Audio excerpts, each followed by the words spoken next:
24 की टीम उस जगह पे खड़ी है जहां कोरोना वायरस के खिलाफ एक तरीके से जो लड़ाई थी वो शुरुआत हुई और साथ ही साथ वैक्सीन जो देश को मिला वो कहीं ना कहीं NIV पुणे, जी हाँ, न्यूज़ 24 की टीम NIV पुणे में है जहां से एक क्लियरेंस मिला। मेरे साथ प्रिया इब्राहिम है, डायरेक्टर NIV पुणे। आइए सीधे उन्हीं से बात करते हैं। मैम, जब आज हम यहाँ मौजूद हैं, ये वो संस्थान है जहाँ कोरोना वायरस को न सिर्फ डिटेक्ट किया गया बल्कि एक लड़ाई जो यहाँ से शुरू हुई वो पूरे देश तक पहुँची। तो मेरा सवाल ये है कि आज की परिस्थिति में कोविड-19 की स्थिति क्या आप देख रही हैं? अभी हम देख रहे हैं कि नंबर ऑफ केसेस बहुत कम हो गए हमारे देश में, रिकॉर्ड लो नंबर्स हैं अभी, पर लेकिन ये वायरस पूरे प्लैनेट में फैल रहा है, मीनिंग सम कंट्रीज़ में केसेस बहुत है।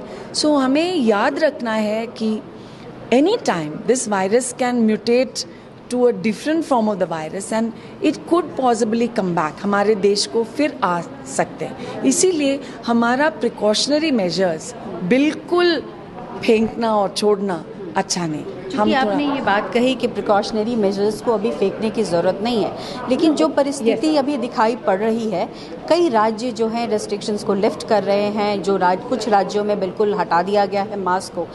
आप क्या ओपिनियन रखती हैं इसके बारे में? मेरे ओपिनियन में बिल्कुल सब पूरा ये प्रिकॉशंस हटाना अच्छा नहीं, खास करके अगर मास्क की बात की जाए मैम तो then why are the airlines still insisting कि सब पैसेंजर्स को मास्क पहना ही पहना है? Because they are careful, because एक कैबिन में कितने लोग बैठे हैं and that air can circulate. एक पैसेंजर को कोविड इन्फेक्शन है तो it can spread because the same air is circulating. Likewise, if you're sitting in a room where there's a lot of circulation of air and not enough ventilation, definitely one person can be the source of spread to other people. Priya ma'am, जो परिस्थिति world over में दिख रही है, खास करके south Asia region में, China में, कि दोबारा से कोरोना का खतरा बढ़ा है, केसेस बढ़ रहे हैं, ऐसी स्थिति में भारत रेस्ट्रिक्शंस लिफ्ट अप कर रहा है, तो क्या वो खतरा भारत की तरफ भी बढ़ सकता है? क्या कोई नया वेरिएंट भी भारत पर अटैक कर सकता है? चूँकि ओमिक्रॉन अभी गया है और ऐसी भी खबरें हैं कि नए वेरिएंट भी दिखे हैं जैसे कि B2। इस पर आप हम किसी को भी प्रेडिक्ट नहीं कर सकते हैं कि how will the virus mutate और कंप्लीटली न्यू वेरिएंट आ जाएगा, किसी को भी पता नहीं। इसीलिए we are continuing that cautious थोड़ा केयरफुल अप्रोच, क्योंकि पता नहीं किस लोकेशन इन द वर्ल्ड में एक नया वेरिएंट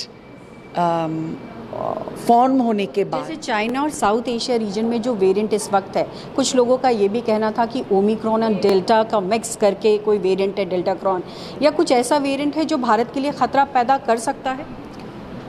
अभी हम जो प्रिडोमिनेंट वेरिएंट है BA.2, even in India, even in the world, ये कंबाइन होने वाला स्ट्रेन अभी भी it is under investigation. It is not a confirmed entity. It is still being actively investigated. So ऐसे में खतरा हो सकता है, पॉसिबिलिटी है, बट लेकिन अभी भी इसका जांच हो रहा है. It's under investigation. So it is not an entity, a confirmed entity by itself. NIV Pune इस पर जांच कर रही है? हाँ, we are looking at all the strains. Whatever cases also are very less. But whatever cases are coming, we are examining, and we have not got a confirmed recombinant or mixed. क्या ma'am, तो इस पर सवाल एक ये भी उठता है कि जब ऐसी खबरें आती हैं कि ह्यूमन टू एनिमल ट्रांसमिशन हो सकता है और ट्रांसमिशन फिर एनिमल से बैक टू ह्यूमन हो सकता है, ऐसे बाहर के देशों में देखे गए हैं, तो क्या एक पॉसिबिलिटी वो भी हो सकती है और वो भी एक खतरा हो सकता है आने वाले समय में? ये डेनमार्क में डेमोन्स्ट्रेट किए थे और पब्लिश हो चुका है। हमारे देश में ऐसा clear cut reverse zoonosis and again zoonosis humans में फिर इन्फेक्शन का फिनोमेनन अभी तक रिपोर्ट नहीं हुआ, लेकिन एक पॉसिबिलिटी है ये। इसीलिए हम याद रखना है that such a phenomenon can happen. 60 से ऊपर के व्यक्तियों को बूस्टर डोज लग रहा है, 2 डोज के बाद 6 महीने के गैप के बाद लग रहा है। अब ऐसे में जब बच्चे स्कूल्स जाने लगे हैं, छोटे बच्चे भी जाने लगे हैं, तो ये बार बार हर व्यक्ति के जहन में सवाल आता है कि क्या छोटे बच्चों को भी बूस्टर डोज देने की ज़रूरत है या छोटे बच्चों को वैक्सीनेट करने की ज़रूरत है नहीं। मैं आपका ओपिनियन जानना चाहूँगी कि आप क्या सोचती हैं इसके बारे में। ये सिर्फ मेरा ओपिनियन है। मेरा ओपिनियन है कि बच्चों के लिए majority of the children vaccination उतना प्रायोरिटी नहीं है, बल्कि इन children who are at high risk, who are immunosuppressed, who have other comorbidities, उनके लिए definitely they have to be vaccinated. This is my personal opinion.